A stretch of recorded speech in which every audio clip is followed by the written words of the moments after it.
It's a joy to finally sit down with you guys again to talk about the topic of transhumanism.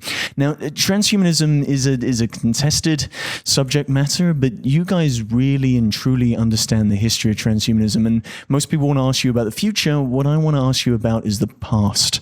So where did this all begin?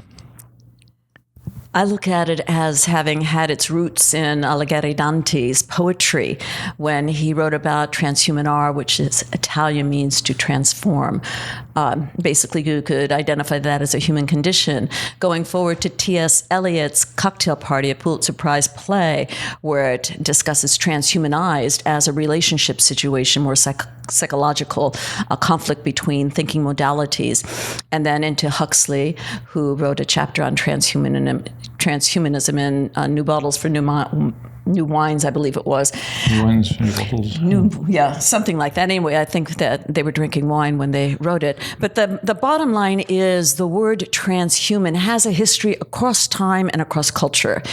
And it simply means transformation or transitional. If you look through philosophy, it'll have a different terminology, and Max is the best at that as a philosopher and author of The Philosophy. For myself, the transhuman, when I wrote the manifesto in 1983, it was about overcoming human limitations, biological limitations, disease and aging, and intellectual inabilities, memory conflicts, and certain levels of sadness and a need for a more humane society. So that's the transhuman. I'll pass it on to Max to get into the philosophical history. Well, what I want to ask you, Max, is you wrote these works back in the mid-'80s. I mean, how did you come to this topic of transhumanism? It's a really tough question about the roots of transhumanism because of the ones I can actually remember and cite as influences on me. And then, of course, there's the deeper history, which probably has a peripheral influence. You can go back to the alchemists, of course, and look at the core dreams. They didn't have the technology, but they had the right ideas of overcoming aging, of transforming the elements of flight, and so on. So there's been this kind of drive for overcoming limits through history. And I think part of the answer has to be personally that as far back as I can think in my own personal history to when I was a child, I've always been wondering, why are we limited? Why can't we get off this planet? I watched the Apollo 11 landing when I was 5 years old and watched every moon landing since. And I thought, yes, why are we limited to this gravity well? And then by the time I was in my early teens, I'm not sure how, but I got into life extension, not just health and vitamins, I was starting to take those, but actual life extension before I stopped even growing. So not quite sure where that came from. It wasn't from my environment. Then I don't know, I came across, I'm not sure what the earliest things, it'd be Robert Heinlein, Methuselah's Children and some of his books, which had very long-lived people. And a lot of the early works, I saw Kent had a book, The Life Extension Revolution in 82, and there's Doug Pearson and Sandy Shaw.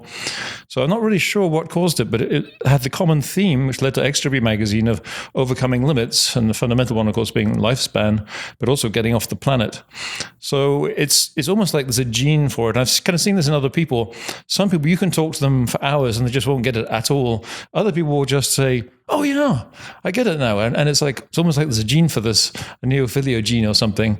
And I seem to have that. And it's actually very hard to say exactly how this happened.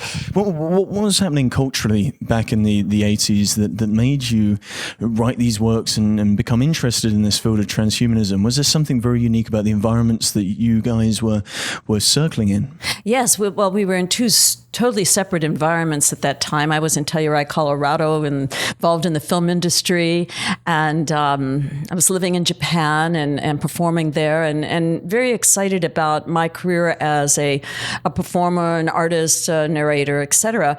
The reason why I became interested in life extension, which is the core of transhumanism, is because I became very ill. I was hospitalized. I told I might die. I was hemorrhaging to death, and literally physically going. And at that time, I hadn't thought about life extension. I then started thinking about the vulnerability of the human body, the inflexibility of it, the shelf life of it, the disease of aging, and that the suffering that the humans have done just to stay alive and ward off any type of disease.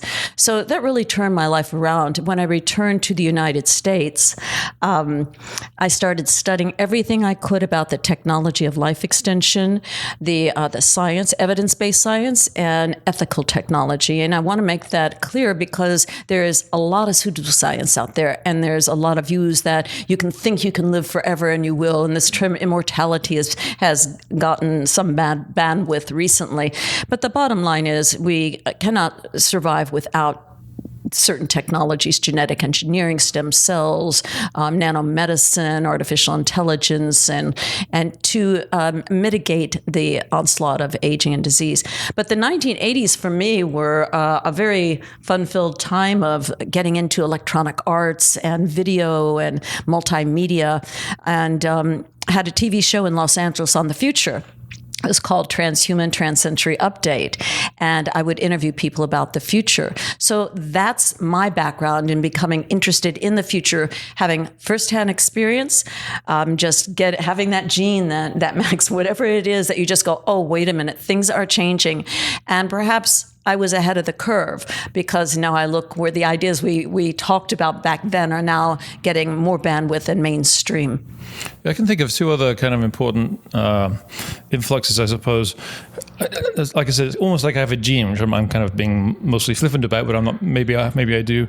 But there's also a very clear drive in me to be dissatisfied with human limits, and I spent actually the years from about 11 years old to 14 exploring basically the paranormal and the occult, partly because my older brother had left these books around. I started reading them and got involved. I tried out all these different things, from dowsing to astral projection to Rosicrucians, you name it, the Kabbalah, and unfortunately none of it worked.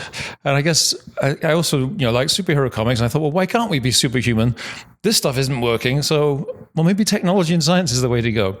And at that time, basically late 70s, early 80s, Omni magazine got going, and then they had an offshoot called Future, I think it was called Future Life magazine, and it had actually had Robert Anton Wilson writing about physical immortality or life extension and space colonization, all these kinds of things. So then I started realizing, there are actually more people interested in this, and I think the ideas started to form and come together, and only later on with my philosophical work did I sort of conceptualize that more concretely. It's interesting because around that time too, Mondo 2000 and some of these other, the cyberpunks through science fiction were getting a lot of headway. But it was almost contrary to the transhumanist perspective because that was largely based on a cyborg, which is not a human evolution or a human transformation. It's just like adding machines to the body, as originally defined by Nathan Klein and Manfred Klein. That was the reason for a cyborg to go out into space like a spacesuit.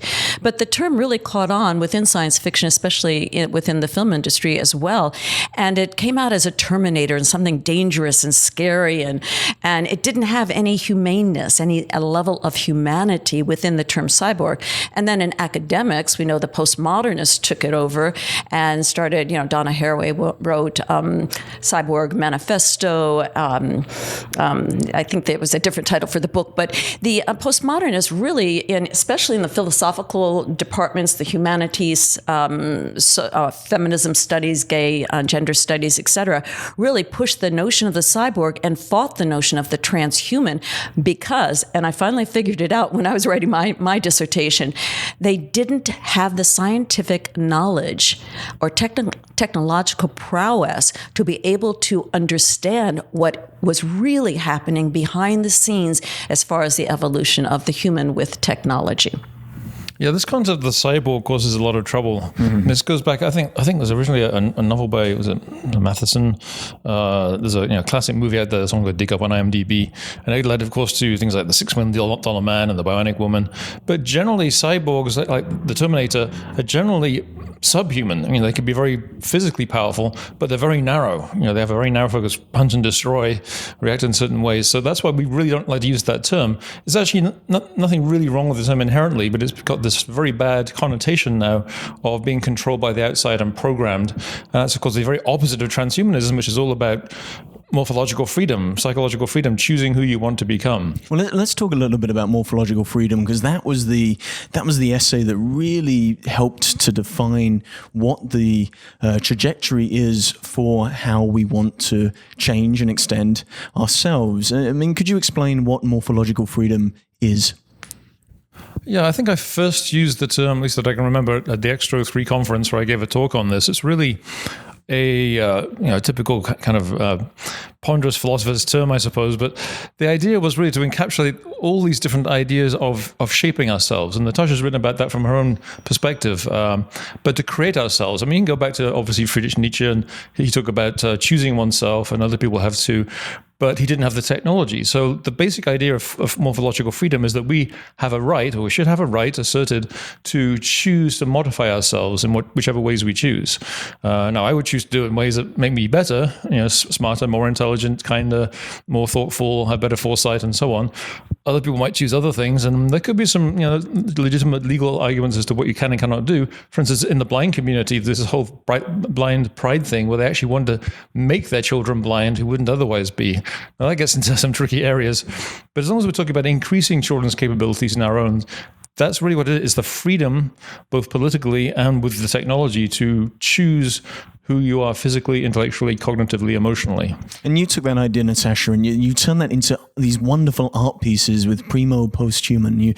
You really explored what the possibilities of morphological freedom could actually look like. Yes, and the way I saw it, that was in 1996, so it seems like eons ago. I don't even do any artistic endeavors. Maybe my life has become my art. I don't know. But with Primo Posthuman, the idea was to design a whole body prosthetic as a prototype for the future, designed with the emerging and speculative technologies and ponderings of science in reversing and mitigating aging, etc. But using nanomedicine before the term nanomedicine was even brought up, outside of Robert Friedis, who wrote the book Nanomedicine, and a lot of the ideas of maybe that CRISPR has now with genetic engineering. But it wasn't only that, it was about encryption, because in the early 1990s, we talked about on the XRP Transhumanist email list, it was the first email list on the internet on the future, and that was really exciting. Encryption was something important, and so Bitcoin was discussed, or cryptocurrency, taking a look at maybe blockchain. All these ideas originated from the purveyors of that knowledge, who have since been the early adapters and entrepreneurs. But the idea of Primo Posthuman was that we could have an alternative body that we could be interchangeable with biology. It wouldn't have to be exclusively technological. It could be semi-technological, semi-biological. But I wanted to bring up a point about morphological freedom that I think is essential. Max explained it very, very clearly. By the way, we should walk a book. There's actually a chapter on that, I think, in the Transhumanist Reader. Get your copy today at Amazon. The one thing that's very important for everyone to know, and here's where I think that the news coverage since the 1980s and covering transhumanism through the 1990s has gotten it a little bit wrong. Morphological freedom means that while you may have the right to your body and to morph as you choose, a person also equally has a right never to be coerced to enhance. And that's very important, because the idea that maybe transhumanists think that we should be perfect, whatever perfection is. I have no interest in perfection. I think it's a wasted space, because once you've reached perfection, there's no place else to go. But the idea that there'll be the haves and the have-nots, the elitists, those who have morphological freedom or have the money to do it, and everyone else will be an other, someone who's disregarded, is a ridiculous notion. And I think that's very obvious through the world we live in, the monetary economic system we live in. And I think Max could explain, it's not just capitalism, but competition within products, and the marketplace drives the price down, so that just about everyone today has a smartphone. But early on, only the elite, the rich, will have smartphones. I think it is very important to stress that aspect of morphological freedom, basically the negative right not to be coerced. So if the government decides, oh yeah, it'd be good if people were much more intelligent, they could be more productive and pay more taxes by doing so we're going to require everybody to get this upgrade. Not according to morphological freedom. That says you have the right to decide. We don't want people deciding what kind of behaviors we should have or change our emotional responses. Of course, you've got the classic works of Soma, people being pacified, basically. We don't want that. We want people to choose what kind of modifications. For instance, here's a good one. What about, there's this long-running kind of cliche, which I'm not sure how true it is, but that great artists are often a little bit mad. Okay, so what if... I'm not actually convinced. Natasha? I'm not entirely convinced that that's true, but maybe in some cases there is a trade-off. Maybe you have to sort of decide, okay, am I willing to put up with a little bit of schizophrenia or mental pain to produce this kind of work or not? I actually tend to think the opposite is probably true more often. Actually, the better mental health you're in, the more freedom you have to create. But there might be people in that condition, and they would choose. The choice shouldn't be made for them, as long as they're not choosing a state that's a danger to others, obviously, like a homicidal range. I think there was a novel follow-up to Blade Runner, sort of a sequel to Blade Runner, in which the character has his amygdala wired kind of backwards. So the more danger he's in, the better he feels. So, he's going on killing rampages and endangering himself, and it just feels better and better. That is probably something I would say, well, maybe we shouldn't allow that particular modification. It's too dangerous. Well, I want to talk a little bit more about the history, but let's stick on the topic of morphological freedom, because I think the interesting thing about that 1989 essay is that it seems all about being stronger, better, faster, more enhanced. I wonder, as we enter the 21st century, whether morphological freedom just needs to be about enhancement, whether it can be about difference. So we have these modern 21st century cyborgs, folks like Neil Harbisson, who's a colorblind artist, which makes the idea of his antenna that allows him to hear color a little bit more challenging, because arguably it is an enhancement. But for him, he sees it as a form of difference. He makes that choice himself to have that antenna. It doesn't necessarily enhance him or make him better. It just makes him different. And I wonder, in the environment and the world in which we're in right now, about how we think about our own bodies and our own identity, whether we need a revival of the idea of morphological freedom, not just to be about being better or faster or stronger, but being allowed to be differentiated in whatever way we see fit. Yeah, I mean, the reason why there's an emphasis on augmentation was because nobody else was emphasizing that aspect. So everybody agrees you should help with your color blindness or something like that. But it's very inclusive. Certainly, obviously, it includes, and we have transhumanism. It's funny now we have transgenderism, but it includes that. If you want to change your gender, that's part of morphological freedom. You should have the freedom to do that. Yeah.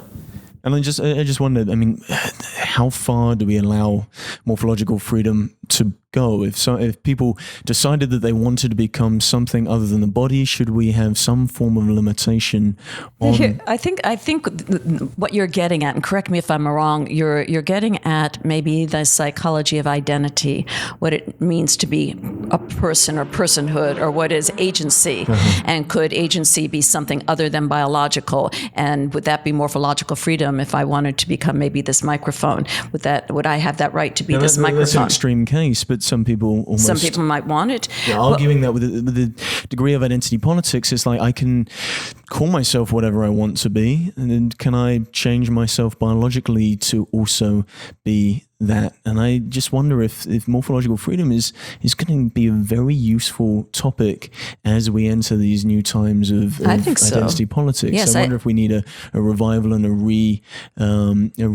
look at morphological freedom as a very egalitarian, very useful term. Yeah, and I think it's important to distinguish between the idea that you can just declare yourself to be something like, as one of the Monty Python crew, annoyed at the BBC's political correctness, recently said, it was the American one, what's his name, Terry Gilliam. He said, okay, so the BBC said we can have this new comedy troupe. They won't all be boys from Oxford and Cambridge University. So John Cleese said something snarky, and then the other guy said, okay, I declare myself to be a black lesbian woman in transition then. Okay. So there is this kind of ridiculous thing that there are some good critics of, where you just declare yourself to be a certain kind of person. To me, that's just delusional. But if your goal is to become that, and to actually make use of real technologies, like obviously hormone therapy treatments, and maybe in the future some more sophisticated changes in the brain structure, that's another matter. That's something that actually is workable. But I think there is a level of delusion where you just declare, I'm going to be a dolphin. There's actually a guy who, like in his 50s, he lives as an 8-year-old girl. To me, that's okay. That's his choice. If you find people that want to put up with him to do that, okay. But I don't see that as the same kind of thing that we're talking about here. When you have a gender change, you go through psychological treatment. You have to pass certain levels of understanding of what the ramifications will be or could be. So I think that probably there will be a new field in psychology that deals with agency and different levels of psychosis and identity transference, and also like there is body dysmorphia. There could be psychological dysmorphia, different levels of lack of understanding. And that's what I think, along with morphological freedom, something that is totally crucial to us right now is artificial intelligence. And using narrow AI in just about everything that we do today. Narrow AI is here, it's all around us, but we don't think of it as having agency or being something that is really changing us. However, right around the corner, a stronger AI or artificial general intelligence will be used to augment our cognitive processes to help us carve new neural pathways in perhaps being more humane, being more empathic, being more kinder people, and to actually develop the essence of being humane, which is very much missing from a large section of humanity. We call ourselves humans, but where is our level of humaneness? And I think that's something that will be very important as we look at using technologies within morphological freedom, especially ones that will help our cognitive properties and help us actually get beyond some of our maybe depressions or strains and stresses and traumas in life. The way you kind of phrased morphological freedom a little while ago is kind of very much like the $6 million man. Yes, we have the technology. We can make you faster, better, stronger. But it is, again, apart from what we've just been talking about other kinds of changes and relating to what Natasha's saying, it can also mean making the best of who you are right now, because before we make too many wild changes, we might first of all want to improve the way we function as we are. And I was talking last night about this topic, and this is the idea of the kind of the meta brain idea, that right now, the way we evolved, we really don't understand what the heck we're doing, what our motivations are, why we get in certain moods, because we don't have very good access from the cortical areas down into the emotional regions. We've just been programmed, tiger running at me, get frightened, move. We're not very good at dealing with complexity. We don't have many pathways going in the other direction. And I mentioned a book by Joseph Ledoux, the neuroscientist, called The Emotional Brain, where he talks about that. So before, making radical changes to yourself, you might first of all want to make the best of yourself, really learn how to understand yourself. And people could say, well, you can meditate. Well, yeah, you can, but there's limits to that because you just don't have the neural pathways that are really going to give you all the information you need. So it's not either or, but you can do both. Well, it seems to think that we might have this possibility of morphological freedom, it seems to conflate biological evolution with cultural evolution. We're a little upset that cultural evolution is happening at a certain speed, but biological evolution takes multiple generations. It feels like we arrived at one point in time, we've got a body for 60 to 120 years, depending on who you talk to and what you want to believe with regards to longevity. And there is a degree of frustration that these transhumanists who advocate these massive sort of radical transformations of the body have, that they aren't being allowed to have the sorts of evolutionary change that we may have in future generations. They want it right now. It's a speed thing. Yeah. They see cultural evolution and they go, God, all these things travel at the speed of light. Why can't we upgrade the brain to the speed of information? I think that's a narrow segment of the transhumanist thinking that perhaps are, I agree, impatient and wanting to upload. And I think that, one size does not fit all. The core philosophical attributes of transhumanism are human in transition to transform. And part of that transformation is to go beyond our biological limitations. Our main biological limitation is a shelf life. We only have a certain amount of time that we're alive, and the aging process is causing us disease. And it's a pretty sad thing, actually, that, you can only live so far. But there are some people that are impatient, so they want to upload without understanding truly what that would be like. So there are fringe elements in every particular worldview. I think you're taking that kind of an extreme now. I mean, my response is yes. I'm one of those impatient people. I'm not going to wait for for biological evolution to take hundreds of generations to make these changes, because I won't be there at that point, or else I'll be cryopreserved and come back and I'll be way out of date. So yes, I want to benefit from those things much sooner. And biological evolution, actually, it does happen all the time, but in kind of a small ways. To produce the big changes we're talking about would take way too long. So yes, I'm one of those impatient people. I want to speed up the process. I don't want to overspeed it up, and we have to be careful in what changes we make and run models and experiment in small ways and integrate those carefully, not just suddenly fly off in Let's radical contextualize directions. this here. We have not evolved. Humans have not evolved for over 200,000 years. Well, we have, but not in massive ways. I mean, we are the structure's same species, a Homo sapiens sapien of the hominid. We have not evolved in 200,000 years. Yes, we have developed new psychological processes. We may be able to do things slightly differently, but those are those slight things. We're talking about big changes with the transhumanist agenda of extending life well beyond 123 maximum human lifespan, to extend agency or consciousness across substrates, from biological substrate to computational substrate to chemical substrate to virtual or augmented substrate, and substrates we haven't even considered yet. So that means that we would be living as uploads or downloads or crossloads within different environments. And I think that this is evidenced in the gaming industry, the gaming field, where players take on characters, and they're there. They are, when you watch gamers playing, they're really in that game, and that's them as that character in the game. There are certain issues psychologically that can occur from that. We don't need to go into that, but people can take on identities that are not themselves. That would go back to what we were just talking about. But yes, uploading is great. We just don't have the technology now. So if you talk to some people, say, I want this to happen right now. Technology is advancing, exponential this, exponential that, and I'm still human, and I'm aging, and we don't have any cure for it right now. What am I going to do? Well, hold on. Let's not upload too fast, because to do that is going to take a hell of a lot more processing power than we have right now, and better programming tools, better programming software. Until then, the best thing is cryonics. I mean, I want to upload too, but I want to cross-load and download and live in numerous environments with numerous bodies and identities, multiple cells, etc. As long as they're not fractured. But I would not want to do it too soon if the technology is not ready yet. So, I just want to make an additional comment about evolution, being too slow. Of course, evolution isn't one thing. It's happening to millions of different species at different rates. Mm-hmm. And we have a big problem right now. We're having resistance to antibacterial treatments, because bacteria evolve much faster than we do. And that is actually one thing I think most things people panic about really aren't that big a deal. That one actually really does concern me. Unfortunately, there is some work on that. So it's not really good enough to say, we'll just wait till we evolve resistance, because we could have lost 90% of the species at that point. So learning how to accelerate the improvements to our immune system seems to be pretty important. Well, is it always going to be a race? So that is a massive concern with regards to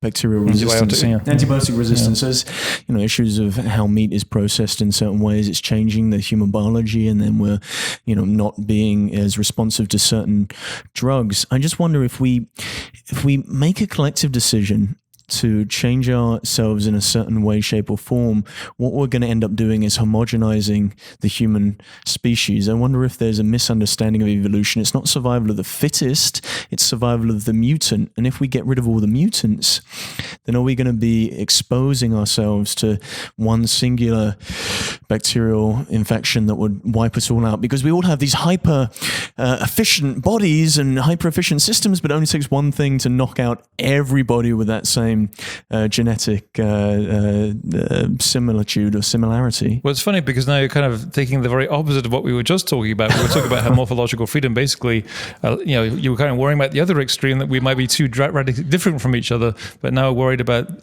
people being homogenized, which is probably the more common objection: mechanization, homogenization, and those are valid concerns. But I think there'll be certain things that just are obviously good things to have. Like, it's a good thing that we have antibiotics right now; they're just losing their effectiveness. It's a good thing we have antiviral agents. It's a good thing we have, ways of killing bugs in hospitals. So I don't think we worry about those. But there will be certain changes that, I don't think everybody will do the same thing anyway, because just try and get everybody to do the same thing. They're not going to. We're even going to have some people who won't make any changes, who refuse to. They'll say, no, I just want to be human. And I came up with this amusing term for this, just like we have the Amish who, and there isn't just one Amish group, but they choose a level of technology they find acceptable. So some of them allow mobile phones out on the field, for instance, but not inside the house, because it takes away from the group. But they set the limits there. And there may be people who will set the limits at being human. Okay, we'll allow these kinds of surgeries and this kind of cancer treatment, but we're not going to have any kind of maximum life extension increase or changes to my brain. And they should be free to do that. And they may form their own humanish communities at some point if they have a hard time communicating with us. They should be free to do so. You see, the problem is, and it's one of the critiques of transhumanism, is it too individualist and individual centric? It's my life that I want to extend. It's me. I want to change something. I want to adapt something. I want to upgrade something, rather than thinking about humanity as a collective. When we get into those discussions of my morphological freedom versus your morphological freedom, the critique, or one of the large critiques of transhumanism, is that too self-focused. That's really interesting, because I've always seen it as the opposite of that. Right. I grew up in a family that is very charitable. My siblings, myself, my mother, father, we would volunteer and help others all the time. When I was a child, I would volunteer to help children that had less than I had. As a teenager, I worked at the Home for Incurables with people that were so malformed or diseased they weren't allowed in public. I volunteered for St. Jude's Hospital with children with terminal cancers. I've spent most of my life volunteering and educating people in different modalities. So I'm anything but a selfish person, which is interesting. And I don't want to defend that or be defensive about it. It's just that in my brain, my psyche, it's better to share. I've never wanted to be central stage or the person that, elbows everyone else off stage. I've been elbowed off stage and it doesn't feel good. I've had people steal my ideas. It doesn't feel good. I've people use me to meet people and then take my writing and claim it as theirs. It's a horrible thing. So that really affects me deeply, but I would never do that to someone else. I always believe in giving credit. Now, as an academic and with my students and in anything I write, I make sure that I give credit to where the ideas come from first.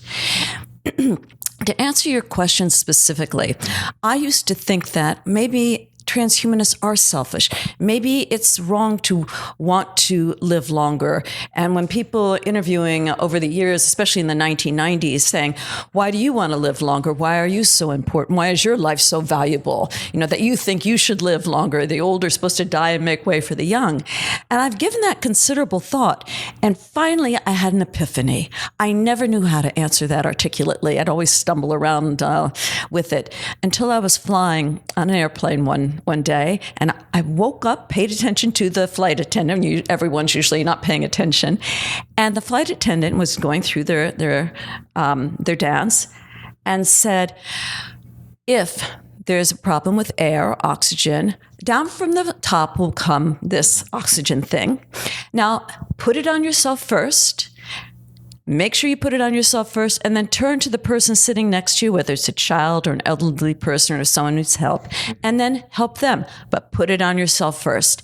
And I take that as a safety measure. Unless we help ourselves first, improve our humaneness, our humanity, our level of understanding, our own personal growth, our level of knowledge, understanding, critical thinking, problem-solving skills, etc., we cannot help others. So, no, it is not selfish. It's a smart thing to do. Mm-hmm. I think it can be both. I mean, if you're selfish in the kind of a neutral sense of being, attention to yourself first, that's a great analogy, really, because unless you take care of yourself first, you can't really help other people. But you can do both at once. And my big concern is I don't want to build into morphological freedom, for instance, some kind of positive right to have these treatments, because then you can get government involved deciding what kind of modifications you can make. That's why I think it's important to be individualistic, because otherwise, you're going to end up with, now we've used the word eugenics. Unfortunately, it has all these horrible connotations because there's nothing inherently wrong. It just means good genes, but it's been associated with policies of central control, central authorities decide who you should be. So I make no apology for it being individualistic in that sense. But I think it's kind of a false dichotomy. We can have individuals making those choices as long as we have the right kind of social economic system within reasonable bounds that should benefit everybody. I mean, it should be a cliche by now, but how many people had these things? 30 years ago, it used to be just a few executives carrying a big briefcase, and now people in very poor areas have cell phones. If it wasn't for the rich people having those first, everybody else wouldn't have them first. So the kind of first adopters, they actually take more risks, I suppose. And I think we actually are seeing the time between first adoption and widespread adoption shrinking. And, especially if raised right, that's going to be even faster. So I really make no apology for that. I think, first of all, it's not that I'm more important than anyone else. It's that I can make my own choices. I'm not going to make your choices for you. Hopefully I can set a decent example. But I think by developing these and talking about them, making them available, other people are more likely then to benefit from them. You asked in the beginning about the history of transhumanism and how it arrived and where the term stems from and what it was like in the early days. I'd like to focus on that if we could, because it's really interesting from the 1980s, the changes that took place from the 1980s before the worldview was developed truly. The term transhuman was out there in the marketplace. It had been a term used by F.M. Esfandiari, myself, Ettinger may have used it. Of course, Huxley used it. There were a number of people who did. Damien Broderick used it in different ways. But it wasn't until the late 1980s that the philosophy was written by Marx and therefore became a worldview. But how did it become a worldview? What was the history of that? And that's something that is so discarded in not only in journalistic narratives, but in many academic books and papers and documentaries on transhumanism. And I think one thing that would be lovely and so important for you to do with your project is to set that straight and to get that history clear from the two pioneers who are still with us today. The third one is in Cryonics, so he isn't here. That's Esfandiari.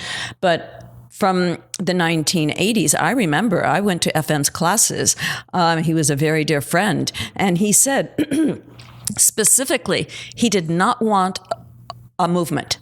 He had created the Upwingers movement early on in the 1970s.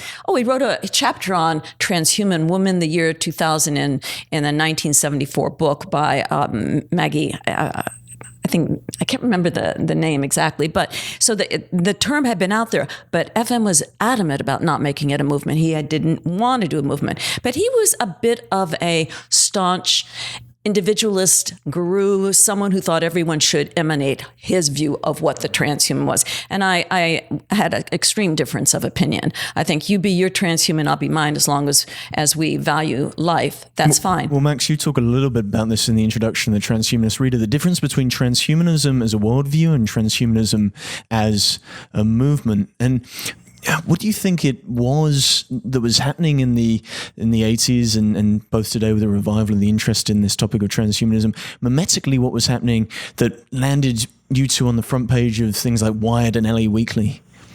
Well, if I can just take a step back before that, because of what Natasha had said reminded me of something that I started to talk about and then didn't, because you're asking about what transhumanism means and where it comes from. A very important root of that, I sometimes, when I try to explain transhumanism, I sometimes say you can pass that as trans-humanism or as transhuman-ism, which stresses two different aspects. The The trans-humanism one ties into the Enlightenment and the Enlightenment roots of transhumanist thinking, which stress reason, progress, even if whether there's a God or not, understanding that it's up to us to improve our lives. And it really, transhumanism has grown out of that in that sense, that it has the same kind of basic goals, but more radical. So I think that's important to note from a philosopher's point of view. But in terms of the culture of the time, it's hard to say. I think it's because we had some success in space until, of course, because it was political, had all stopped for a long time until more recently, because new biological tools were being developed, because personal computers started appearing and people started talking on internet forums, including our very early one. All these new ideas kind of started bubbling to the surface, and people started connecting them in ways they never really had. And that was one reason I started Extra Magazine, is because I had no one really to talk to about these ideas, and I would have people call me from the middle of nowhere saying, "Oh, thank goodness, I read an underground publication review of your magazine, and I got it, and thank goodness other people actually think this way." So I think it was just all these different ideas of space, and even like blockchain stuff early on, and robotics and AI and life extension, and people connecting and actually starting to see how those affected one another. And that obviously leads into a bigger worldview. And what's so interesting there, too, is that, and this was in the early 90s, and through Extra P, which was the first transhumanist organization, it was a 501c3 nonprofit that Max started with a colleague of his, and eventually I became president of it for, I guess, maybe 4 years, but Max ran it pretty much solely and put on those amazing conferences in Silicon Valley and in Santa Monica. But the speakers at the conferences are the people that everyone wants to know about them now. Those speakers, we had Eric Drexler, father of nanotechnology, who is one of our colleagues and friends and members of Extra P Institute. Marvin Minsky, father of artificial intelligence, was Hans Moravec of robotics, Kurzweil, Greg Fay, Gregory Stock. I mean, the list, Martin Rothblatt, the list goes on and on. The early thinkers, and it wasn't just we didn't have the term entrepreneur then. What did we call it? Futurists. I don't know what we called ourselves, but it's the original thought makers of the sciences and technologies that are now in the marketplace today that are being used: robotics, AI, nanotechnology, blockchain, Bitcoin. All these ideas were originated through those individuals who happened to get together. It's kind of like happenstance in a way. It was quite wonderful. And I think another part of it was kind of the rising of digital culture generally. So Wired magazine started in whatever year that was, but I remember in the very second issue of Wired magazine, Kevin Kelly did a little review of Extra P magazine, which of course got us a flood of inquiries. And then they did a cover feature on us not too long after that. From 1994, it would have been the first conference. Yeah. So I think the Wired magazine sort of reflected a new culture it's a mixture of elements of sort of cyberculture, some very critical, some very optimistic, and that was obviously closely connected to us. So we had parties at Wired magazine and knew a lot of those people. So it's part of the zeitgeist, to use the highfalutin term. And Kevin Kelly went on to work with Quantified Self, which was a great project, and looking at the TED conferences, Chris Anderson.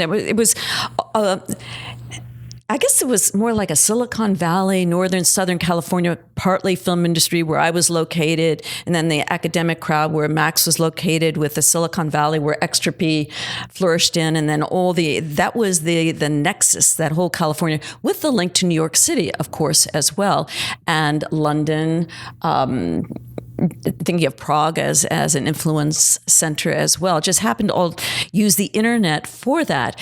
And, it's interesting, but it was never about, going back to, it was never about being selfish. It was about having community and communicating and solving problems. How could we use these technologies to further the transhumanist agenda, life extension, mitigate disease, help people anywhere, anytime, live a better life?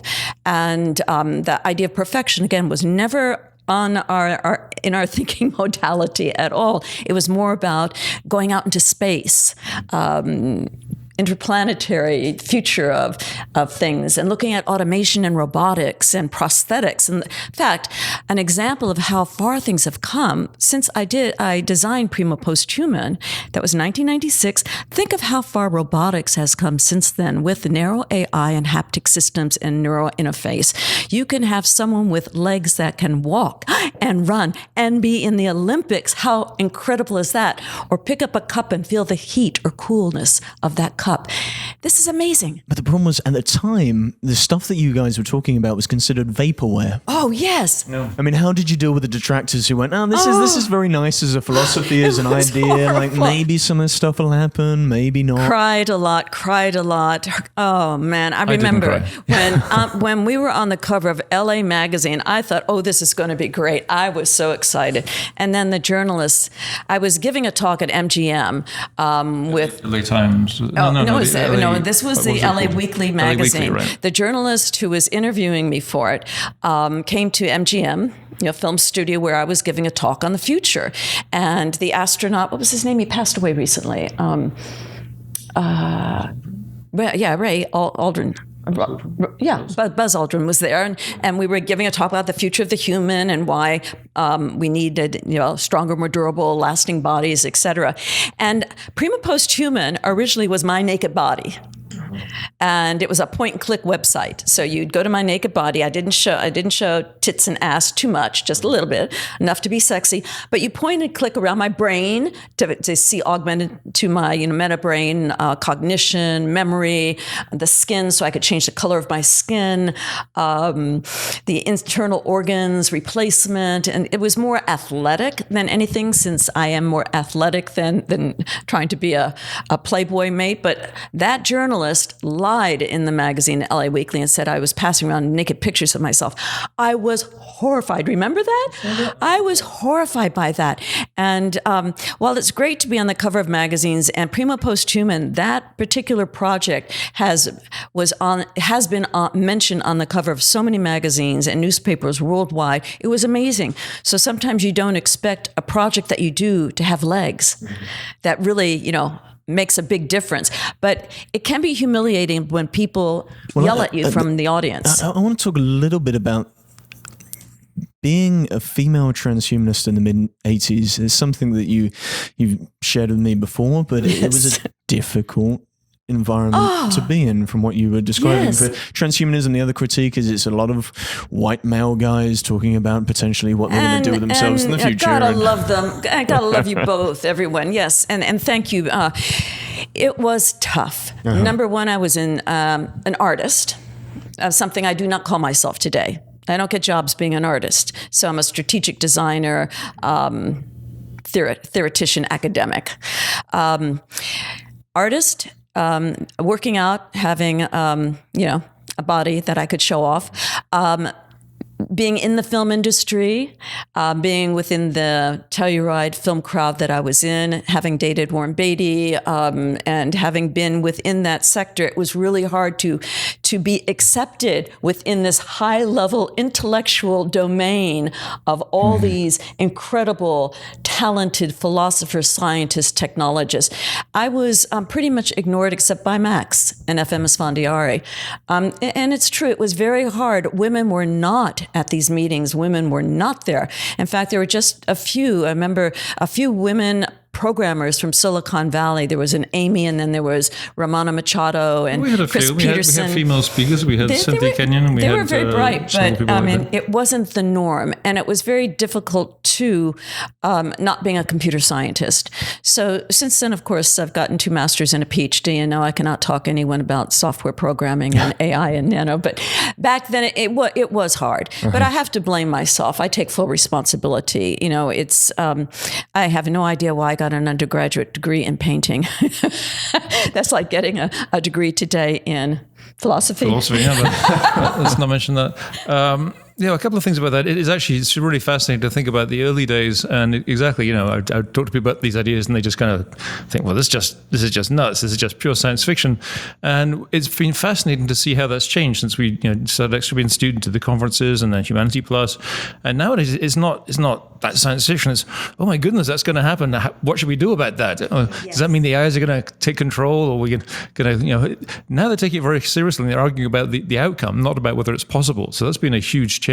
Well, there's been a mimetic revival almost, and the problem is these ideas only receive a certain degree of traction when they're through the lens of an individual who has the financial or business means. So the example that I've recently been using is Elon Musk and simulation theory. No one even knew about simulation theory and what Bostrom was writing about that until suddenly Elon Musk talks about it. Opens the Overton window, makes a statement in a public forum, and suddenly the press go absolutely wild. Or with his Neuralink project and then what Brian Johnson is doing. The individuals who've made their money from other means, whether it's entrepreneurship or it's some form of web-based company, now have a certain degree of disposable finance. Ray Kurzweil, technological singularity, which came from Werner Vinci, a mathematician and science fiction writer. And Jay Good before that. Good before that. And of course, right. Google doing the Calico project, the kind of life extension company. Calico project. Yeah. I mean, in what way are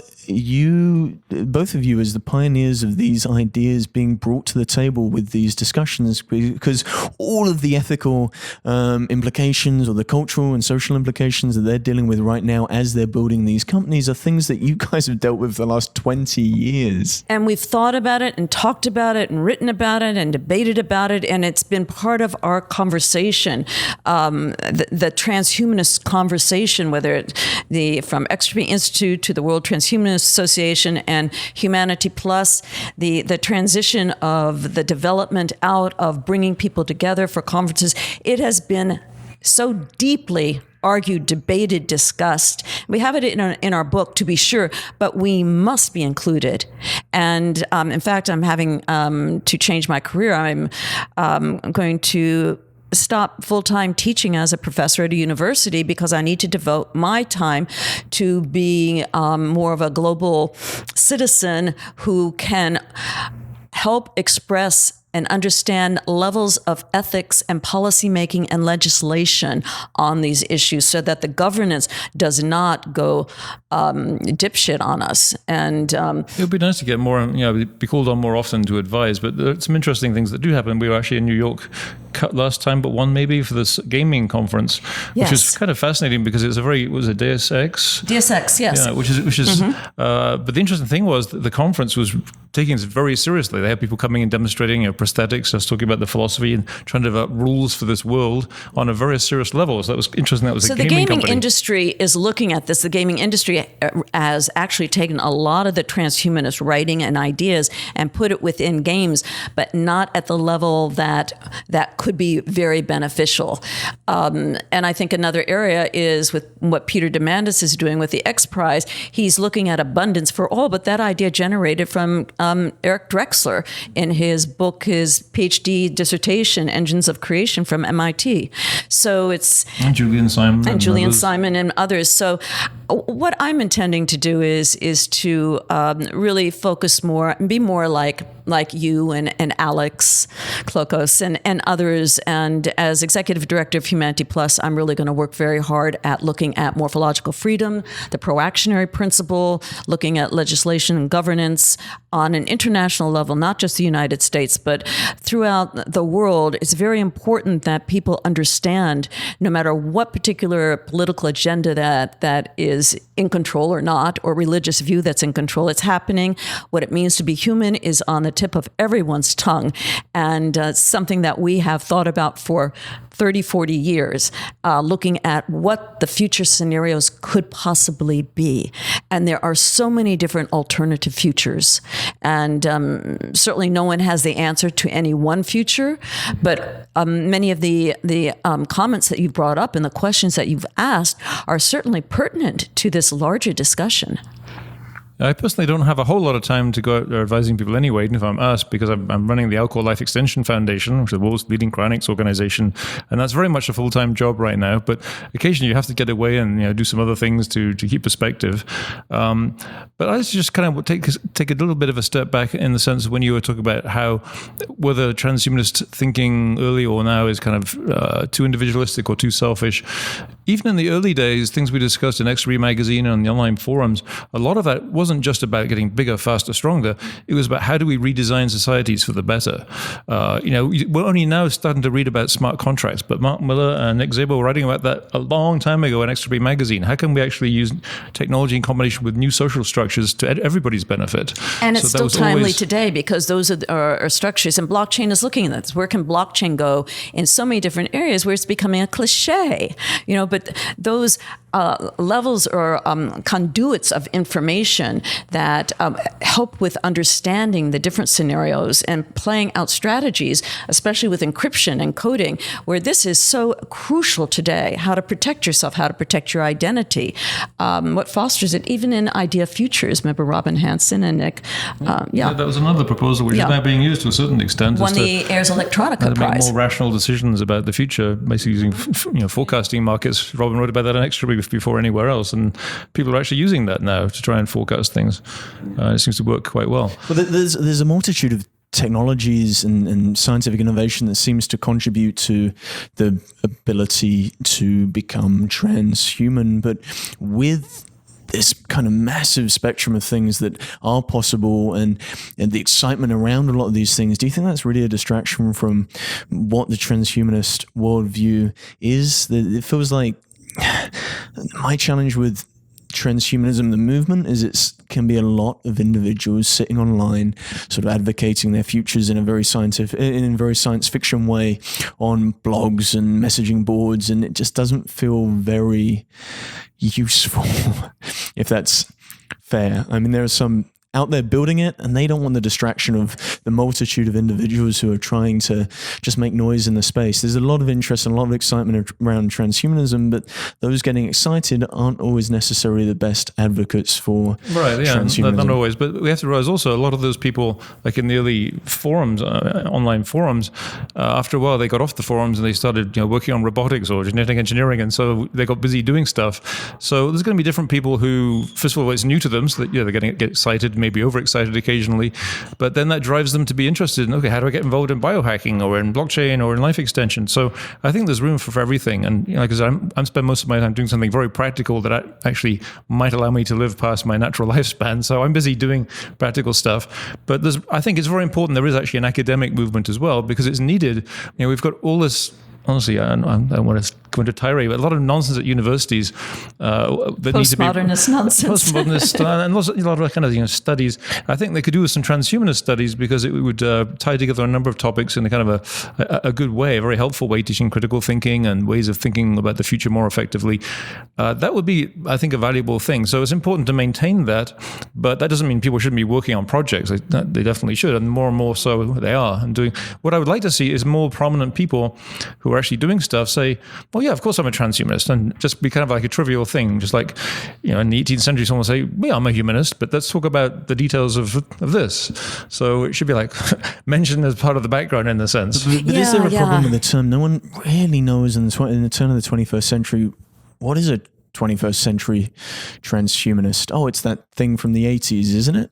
Oh, yeah, I see. Well, okay. So, yeah, I can see where there's a gap that needs to be filled or That's why we did this book. Yeah, that's why we did this book. How does someone, come out to a degree as being a transhumanist? I know Professor Steve Fuller in the UK is very comfortable saying that he's a transhumanist only insofar as he's not a posthumanist. Right. He sees it as there's transhumanism, there's posthumanism. You got to put your Or Kevin Warwick will say, I'm a cyborgist, because he's built his career on that. So he can't say he's a transhumanist, but he really is. Stellark, another one. He is very much a transhuman, but he will call himself a transhumanist, but and there's an due to attempt his to understand transhumanism through its relationship with posthumanism and the way and correct me if I'm wrong, but the way I've always understand transhumanism is that the human still exists in one form or shape, whether it's frozen, uploaded, extended through changing or manipulating the body. Something remains about the 21st century human. Whereas post-humanism, they're a little more laissez-faire. They're like, you know what, if we don't survive, if we don't exist, whatever. Okay, well, you have to remember that transhuman is a human in transition. Evolving. We're still evolving, although, as I said, 200,000 years, so in that not case, so are much. we all transhumanists? Yeah, I think so. Not consciously. Not consciously. So. We're all transhuman. Let's say we're all evolving, but the is means your belief system, how you practice your life. A post-human, no one knows what a post-human is going to be. It could be anything. So that we can speculate on it. But to give a codified definition of what a post-human is, we'd have to say very loosely, with some wiggle room, that it's after the species. But changing a species is a tall order. It gets into the germline, it gets into the evolutionary biology, it gets into all sorts of terminology and ramifications that differentiate species. Yeah, there's no sharp line between transhuman and posthuman in my mind, and that's the way I've always presented it. Is really transhumanism is the movement towards the post-human, whatever that might be, or the many forms it may take. So it's not exclusive of post-human, whatever that means. The trouble is post-humanism as a term, I have no bloody idea what that means, because in some senses it just means, thinking about being uploaded and being non-biological, and it's in the sense it's closest to us. But it also means postmodernism. People, postmodernists use this term. I don't know how way, and to me that's a bunch of nonsense for the most part. So there's very different meanings attached to that word postmodernism. So if someone says it's a posthumanism. So if someone says they're a posthumanism, I'm going to say, I don't really know what you mean. Can you explain? Which type of posthumanist are you? But transhumanism is not incompatible with the idea of posthuman at all. It is the movement towards overcoming human limits, which has no particular limit. It's not ending up in perfection, because I don't believe that concept is useful. It's a stupid Platonic idea, it's a mystical realm. It's continuous improvement, which is going to take us to some point where we really are not recognizably human if you define that in terms of our genetic structure and neurological capabilities. Or could it be a degree of the posthuman is subspeciation? Could be. There's a differentiated types of human beings. Some will blast off into the stars and go live on other planets, and and not have spines because you don't need it in zero G. You don't need it, yeah. Some will remain or you'd have to be earthbound exercising 24/7 like our astronauts do now, which is just it's horrendous exercise movements that they have to do just to maintain, and they're still losing bone density and muscle mass. But you mentioned something about the 1990s, some of the lack of advocacy for transhuman, and I think our biggest hindrance was postmodernist academics, because they were tenured, and I wrote about this within my dissertation, and without intentionally doing so, it just went, oh, okay, another epiphany type of situation. But most of them were tenured, and they were in those departments that were really important for feminist studies, with Catherine Hales and Andrew Pickering and Don Ide and Donna Haraway and that whole flux of American and European academics, very ivory tower postmodernists who defied modernism, and rightfully so. They found many different issues with modernism, about the white male dictator, and also normalcy, what is normal, and then the criteria for being normal, which brought in Foucault's The Other, and a lot of very important ideas about mental illness and prisons and institutions and how people were treated. But what the problem there is, that's all great what postmodernism did in academics and theoretically, but where it stopped, it didn't understand technology and evidence-based science. It had those academics, as skilled and refined with their rhetoric, they lacked the knowledge and the interest in looking at AI and robotics and automation and nanotechnology and all the different technologies and the exponentiality of them. I think even more important to me, at least as a philosopher, is it throughout the scientific method and any sense of objectivity. Everybody just has their own worldview, which is equally valid, even though somehow they can criticize other people and get angry at them. And I think that's, as I stress the emphasis on the humanist tradition, part of that really is that there is truth. It's not like it's necessarily easy to find or any one person knows what that truth is, but there are things that are right and wrong, and we can make mistakes, and scientific method is a good way to get towards that. To me, most of the post-humanist stuff I said is all about textual interpretation, and everything is a text. Postmodernist. Postmodernist, yes. Yeah. Well, both actually, but postmodernist is everything is a text, and what the hell does that mean? Well, I never made any sense of that. But it's this floating abstraction that isn't attached to any reality. But against that backdrop, what's interesting about you two as individuals is that the last 20 years has been about, correct me if I'm wrong, but about striving for a degree of legitimacy. Yes. You had folks in the 80s going, oh, look at these two talking about their vaporware that may or may not happen. I mean, Max, you just went, you know what, I'll become the CEO of the largest US-based Cryonics Institute. I'll actually build that future. And Natasha, you went back to academia to prove the legitimacy of the sorts of things you were saying. Thank you for recognizing that. But I just wonder if the largely, what the mission is striving for that legitimacy and actually being active in building that future now. Yeah, I think I feel legitimate now, not like I felt before, and I do. I've earned it. I've worked hard, and now I'm becoming humble. I'm not allowed to call myself Dr. Vita-More anymore. Not allowed to do my that. students, I say, just call me Natasha. They'll say professor or doctor. But sometimes if, at a hotel, like we just checked in, and the lovely, beautiful receptionist is saying, now, Miss Vita-More, I said, no, it's doctor.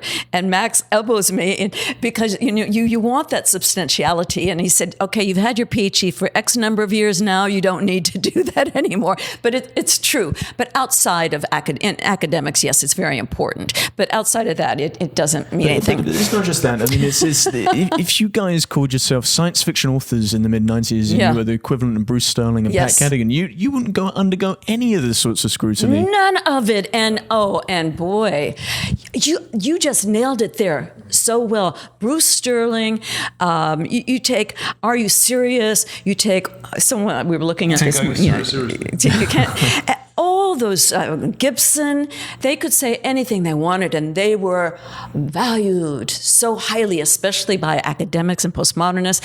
And then us, we were like, oh, they're crazy nuts. But the interesting thing is that the evidence that time, it says time tells, the truth comes around, time comes around. Now it's important that this time has come around. We sat through it and struggled through it. It was a struggle. It was quite a struggle.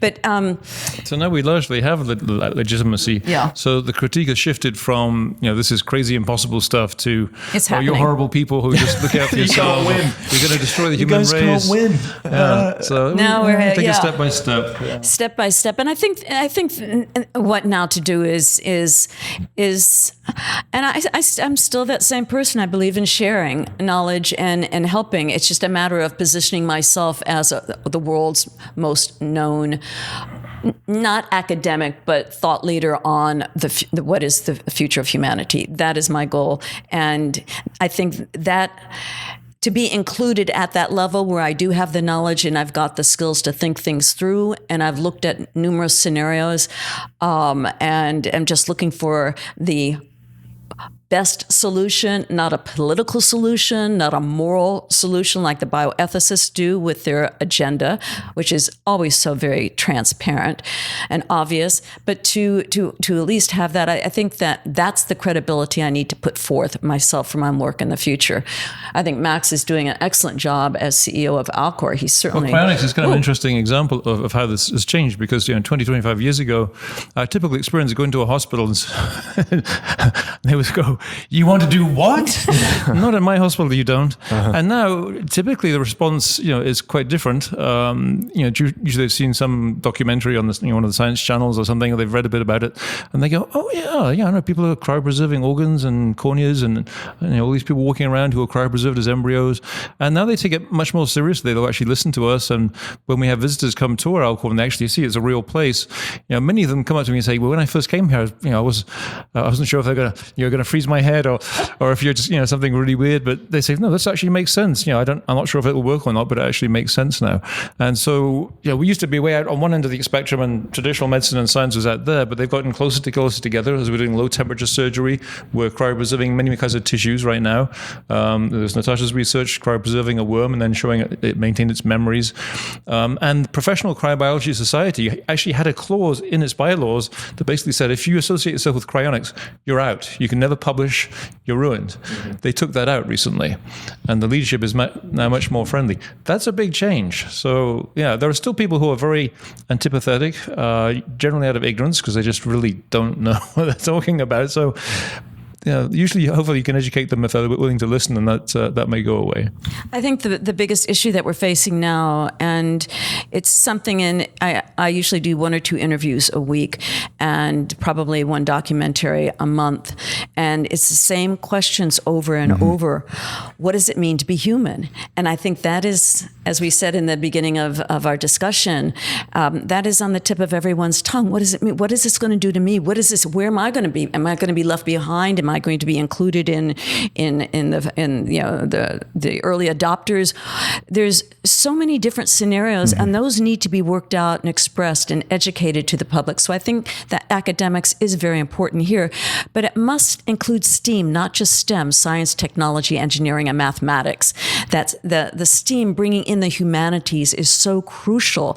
Where in many of the schools, especially where I teach, the humanities are left out. There's only maybe 1 course on ethics. And I'm going to be building out the curriculum for a course on artificial intelligence and ethics from a transhumanist thinking perspective on, critical assessment of scenarios of the future. This is so important, but everyone needs to think about it, just like people need to think about their financial status. How old are you? How old do you want to live? Do you have a 401k? What is your retirement plan? Are you going to your doctor yearly to have your blood drawn to check, how much vitamin D you have, what are your hormones, et cetera? And have you been to 23andMe and had your genetics, run through? So these are responsibilities that we have as people, and that, going back to the selfishness, put your mask on first, protect your own life, and set an example. I think in some ways we kind of have a long-term disadvantage in that transhumanism is all about change. People generally don't like change for the most part, especially when you talk about very radical, fundamental changes. It's kind of scary. People get traumatized by too much change at once. I always think of this story I heard, from way back when there was still the Soviet Union. Some Soviet citizen managed to get one of those rare visas to come visit the United States, and they had to go buy some toothpaste. And they went in there, and there were all these different brands of toothpaste, and they're just kind of staring and going, "Oh my God, what do I do?" And they were paralyzed by buying a toothpaste, which to us, we're so used to that choice, it's not a big deal. So we're now adding all these new choices, fundamental choices about changing your cognition and your body and all these other things. And so it's going to have some inherent resistance, I think, no matter what. So, and it's kind of just a related thing I'd just like to comment. It's funny because there are some people who clearly are transhumanists but won't call themselves that, and I think Ray Kurzweil is a great example of that. He's actually explicitly kind of rejected that term, but he so obviously is a transhumanist, and I've tried to discuss that with him, and he because his reasoning doesn't really make sense to me, but he clearly is one. But not everybody. That's fine, because not everybody wants to associate themselves with a movement which might have all kinds of different factions, might push the wrong buttons, and if they're focused on a particular project, then I can kind of understand that they wouldn't want to associate themselves. Is he a cryonicist?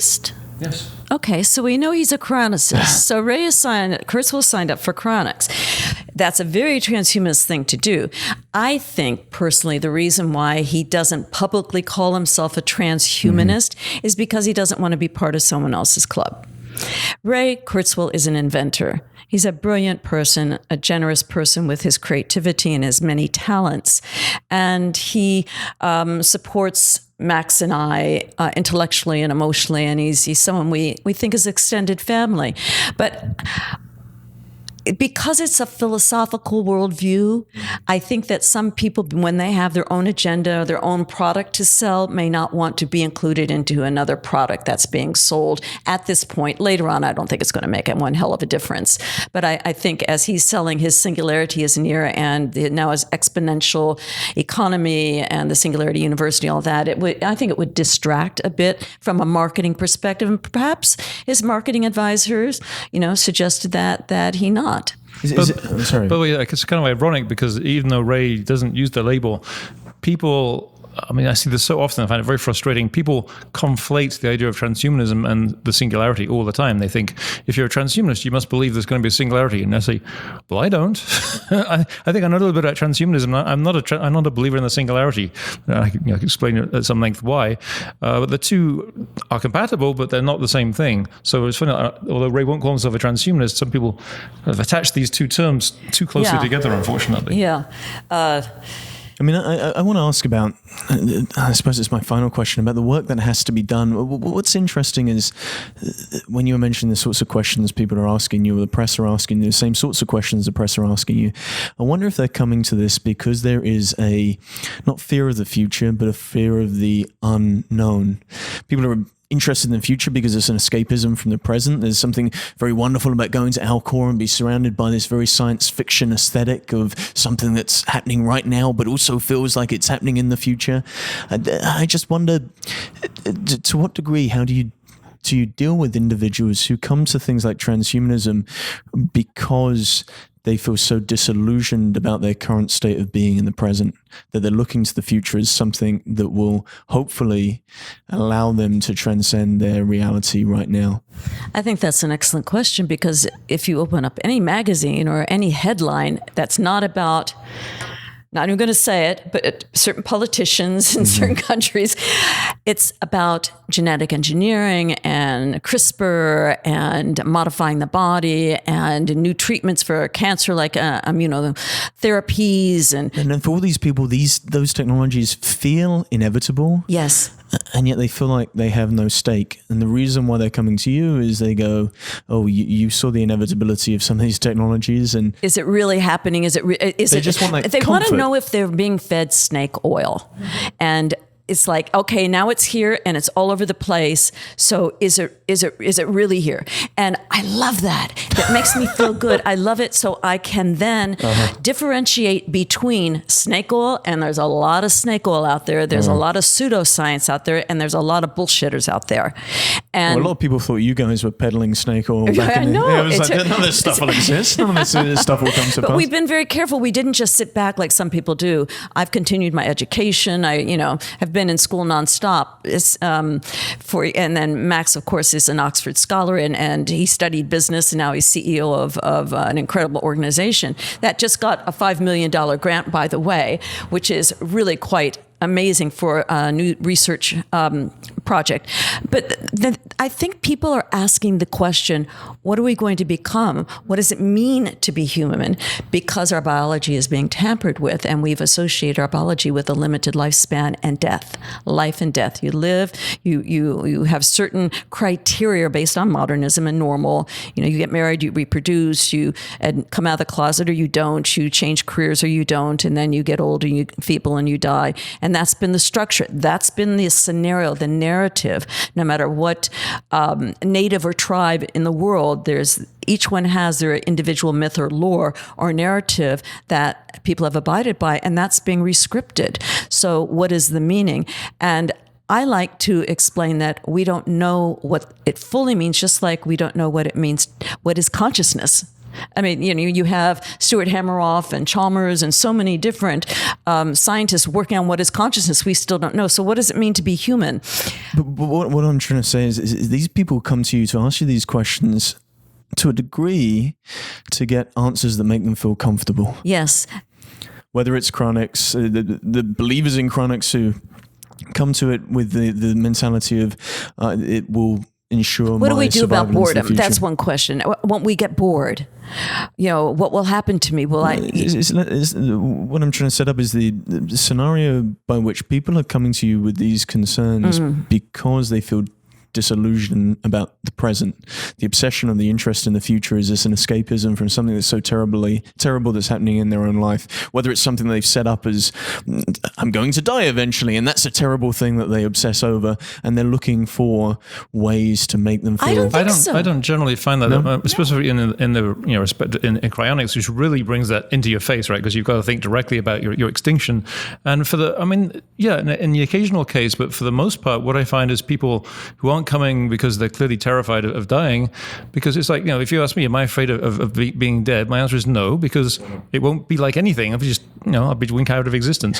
What they're afraid of is that they will have no more life, no more experiences, no more opportunity to learn. So I think they're generally driven by more positive aspects. Now, there are people, like you say, who basically just want an answer. They want to treat it like any other ideology, whether it's Marxism or religion or something like that. There are people like that. I think more of those people will just probably bury themselves in science fiction books, because then they don't have to really worry about actual choices. They can just, watch or read about these futures. So most of the people I come across are actually there because they think, hey, some of this stuff might actually work, and I have some concerns about it, and what can I do with it? So I don't think. There are people like that, yeah, but I don't think they're a majority by far. I agree with Max. I think it's more out of curiosity and concern and wanting an affirmation about the difference between what is viable evidence-based science and ethical technology versus non-ethical technologies, and who's really going to be programming the AI, and how is that going to integrate with us, and what doctors should I trust, what facilities should I trust? Is 23andMe authentic, or do they, they fake the genetic output? So I think that they want to know if the information that's being presented in the news and many of the articles are viable, and I'm very clear, I'm very honest about it. I will tell them who to watch out for, and where there's a little bit of lofty, maybe sense, yellow dog journalism perhaps, or someone who's maybe using certain terminologies or rhetoric to promote their own agenda. I'm very clear on that, because I think we need to know that. We're at a point where, come on, we're tired of people telling us stuff that is crap. We need as honest answers, and if I can't give an honest answer, I have no problem saying I don't know. So is that where you see yourselves within the transhumanist movement now in the 21st century? You're essentially Sherpas to help individuals navigate these very complex times, both politically, socially, yes, technologically, scientifically. I mean, what is the work that you now have to do for the next 20 years? Hey, I may have to steal that term, transhumanist Sherpa. I hadn't really thought of that, but yeah, in that sense, that's I see my role certainly as both being a bullshit detector, because there is a lot of bullshit, and I've got training in critical thinking and so on, but also, so that's kind of the filtering part of it, but also to open up people's minds to the possibilities and help them to understand how all these different technologies can cross-connect in new ways and fertilize opportunities they've never really thought of. Because almost all the objections are based around very narrow thinking, like single track projection, like, oh, you can't have people live longer because the world will be overpopulated, or something like that, which is immensely frustrating, but comes up every time because it's tracking a single change without everything else going on. So I think this is actually kind of we have these periods of change in history. Sometimes things stay a lot the same, like during the Dark Ages, things didn't change for a long time. And then periods of change, like when the steam engine came along and things changed quite rapidly. And then, the 50s and 60s, early 60s, kind of boring. And now all these new things are happening, these new technologies. You're hearing about CRISPR and AI and this and that and space. And so maybe that is driving people to actually, look at a set of ideas that's actually thought about all this stuff and tries to make sense of it. I had it's quite interesting and I think it's really important to be a BS detector. But I didn't have the academic, high-end Oxford background that Max has. And so I never partook in debates. So I had to learn firsthand the BS detecting, and being taken advantage of many times, and being naive. So it's kind of interesting, and I think we work well we don't work on this together, but we work well in discussing it, because I can now almost see the body language, and not intuit, but I get a sense of things, and then I'll ask a few questions, and then you can find out pretty fast if someone knows their stuff.